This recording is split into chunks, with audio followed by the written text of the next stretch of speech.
Want to speak English confidently and fluently? You are in the right place. Hi, welcome to Poonam's English Academy. आज मी तुम्हाला step by step method सांगणार आहे that will make your learning English feel natural, fun and easy. So, let's dive in. Okay, so what is the first step? Is to listen. The most important step to learning English is to listening to it. तुम्ही विचार करा, जेव्हा तुम्ही लहान होते तेव्हा तुम्ही मराठी किंवा हिंदी कसं शिकलात? ऐकून ऐकून, बरोबर ना? जोपर्यंत तुम्ही नवीन भाषा ऐकत नाही तोपर्यंत तुम्ही ती बोलू शकत नाही. सो इंग्लिश पुन्हा पुन्हा ऐकल्यामुळे तुम्हाला त्या भाषेची ओळख व्हायला लागते आणि भीती कमी वाटायला लागते. इंग्लिश ऐकल्यामुळे त्याच्यातले जे व्होकॅब्युलरीचे वर्ड्स आहेत ते नेमके कोणत्या कॉन्टेक्स्टमध्ये कसे वापरले गेलेत हे तुमच्या लक्षात येतं. सो जितकं तुम्ही लिसनिंग करून ते रिपीट कराल तेवढं तुम्हाला ती भाषा सोपी वाटायला लागेल. सुरुवातीला तुम्हाला सोपे सोपे इंग्लिशचे कॉन्व्हर्सेशन्स ऐकले पाहिजे. सो इंग्लिश ऐकताना सुरुवातीला सबटायटल सोबत इंग्लिश ऐका. ऐका, पॉज करा आणि रिपीट करा. ऐका, पॉज करा आणि पुन्हा रिपीट करा. त्यामुळे तुम्हाला ती जी इंग्लिश भाषा आहे ती हळूहळू तोंडात बसायला लागेल. Now the next step is to imitate. Imitate म्हणजे काय? नकल करणे. तर जेव्हा तुम्ही लहान होता तेव्हा तुम्ही काय केलं? तुमचे पेरेंट्स जे पण काही मराठी बोलायचे ते तुम्ही आत्मसात करायला सुरुवात केली, राईट? सो तुम्ही ते ऐकायचे आणि तसंच तसं ते जसं बोलायचे तसंच तसं त्यांच्या मागे रिपीट करायचे. सो तुम्ही त्यांना इमिटेट करायचे. Listen, imitate, listen and imitate the same. So imitation करून करून तुम्हाला तो एक फ्लो आहे, ती फ्लुएन्सी आहे, ती आपोआप तुम्ही ॲक्वायर करायला लागाल.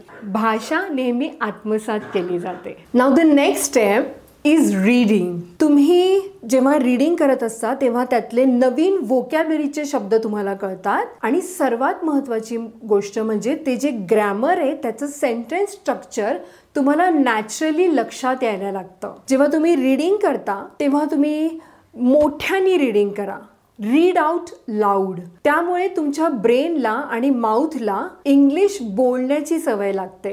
रीडिंग केल्यामुळे त्यातले जे एक्सप्रेशन्स आहेत ते तुमच्या लक्षात येतात. सो ब्रेनमध्ये साठवण्याचे दोनच गोष्टी आहेत. एक म्हणजे ऐकून ऐकून आणि दुसरं म्हणजे वाचून. जेव्हा तुम्ही वाचून ती व्होकॅब्युलरी आणि सेंटेन्स स्ट्रक्चर तुमच्या डोक्यात बसतात तेव्हा ते आपोआप माउथमधून फ्लो व्हायला लागतात. तुमच्या तोंडातून ते नॅचरली, स्पॉन्टेनियसली आणि रँडमली निघायला लागतात. म्हणून reading is one of the most important methods in English. The next one is grammar. Grammar शिकल्यामुळे तुम्हाला ते जे कन्फ्युजन होत असतं ना की am, is, are, was, were, be, been, being, have, has, had, नेमकं कुठे काय वापरू हे तुम्हाला एकदा एका क्लासमध्ये अगदी तुम्हाला ते कव्हर होऊन गेलं तर तुमचं ते एवढं आयुष्यभराचं कन्फ्युजनच दूर होऊन जातं. सो ग्रॅमर शिकून ते grammar real life conversation through practice करणं खूप इम्पॉर्टंट आहे. You need to incorporate it in your day to day life. जेव्हा तुम्ही रिअल लाईफ कॉन्व्हर्सेशन ऐकता, वाचता तेव्हा त्या ग्रॅमरचं नेमकं स्ट्रक्चर कुठे वापरायचं हे तुम्हाला कळायला लागतं. खूप मुलं ते पाठ करत बसतात, subject plus verb plus object, subject plus verb plus object. पण सारखा सारखा फॉर्म्युला पाठ करत बसण्यापेक्षा तुम्ही जर भरपूर सेंटेन्सेस, एक्झाम्पल्स वाचली त्या पर्टिक्युलर ग्रॅमर स्ट्रक्चरची तर तो फॉर्म्युला तुमच्या आपोआप लक्षात येईल. आणि मग grammar in action. So grammar in action म्हणजे काय? तुम्ही एखादी ॲक्शन, एखादं काम जेव्हा तुम्ही करत असाल त्या कामासोबत त्या ग्रॅमरला इम्प्लिमेंट करा. For example, I go to office daily. आता हे सिम्पल प्रेझेंट टेन्स झालं. सो जेव्हा तुम्ही सिम्पल प्रेझेंट टेन्स शिकताय तेव्हा त्या सिच्युएशनमध्ये ते ग्रॅमर डे टू डे लाईफमध्ये इम्प्लिमेंट करा. Now step 5, think in English. मी असं नाही म्हणणार की तुम्ही डायरेक्ट इंग्लिशमध्ये विचार करायला लागा. सुरुवातीला तुमचा ब्रेन ट्रान्सलेट करतो, दॅट इज नॅचरल. पण हळूहळू ते ट्रान्सलेशन कमी करून डायरेक्टली इंग्लिशमध्ये विचार करण्याचा प्रयत्न केला पाहिजे. सो ते कसं करणार? You don't need fancy vocabulary words to speak English. जे तुमच्याकडे ऑलरेडी आहे ग्रामर आणि वोकॅब्युलरी त्यापासून सुद्धा तुम्ही सुरू करू शकता. To begin is the most important thing. So to think in English जे पण तुम्ही करता, फॉर एक्झाम्पल तुम्ही हा व्हिडिओ बघताय, you think I am watching a video, right? किंवा जर तुम्ही पाणी पित असाल तर तुम्ही विचार करा आय एम ड्रिंकिंग वॉटर.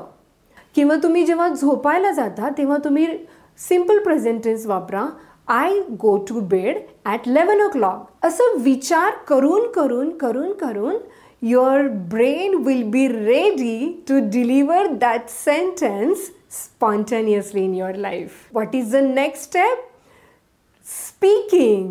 काय आपण हे एवढं सगळं जे केलेलं आहे, लिसनिंग केलं, त्याला इमिटेट केलं, नंतर वोकॅब्युलरी त्याच्यातली आपण लिहून घेतली, त्यानंतर ग्रामर झालं, त्यानंतर थिंक इन इंग्लिश झालं, हे सगळं आपण केलं आहे to be able to speak English. And now to be able to speak English you need to speak.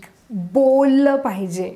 जोपर्यंत तुम्ही बोलायला लागत नाही तोपर्यंत कॉन्फिडन्स येणार नाही. तुम्ही काय करा, एक स्वतःचाच एक व्हिडिओ तयार करा आणि त्यानंतर स्वतःच ऐका तो व्हिडिओ. तुम्हाला लक्षात येईल की जेव्हा तुम्ही इंग्लिश बोलताय तेव्हा तुमच्या काय चुका होत आहेत, किंवा तुम्ही जेव्हा इंग्लिश बोलताय तेव्हा तुमचे जेस्चर्स कसे आहेत, तुमचा आय कॉन्टॅक्ट कुठे आहे, हे तुम्हालाच तुमच्या लक्षात येईल आणि तुम्हाला नेक्स्ट टाईम इंग्लिश बोलताना त्याचा भरपूर फायदा होईल. Now it's time for bonus tip. Do you want to speed up your learning? Join a live English speaking course. Practicing real conversations with real people is the fastest way to improve your English speaking journey. Plus, you will have a mentor to guide you. So, are you ready to take action? Listening, imitating, reading, grammar, thinking in English, and most importantly, speaking. Don't be shy. Making mistake is a part of journey. Give yourself permission to make mistake. Rather, you're allowed to make mistakes.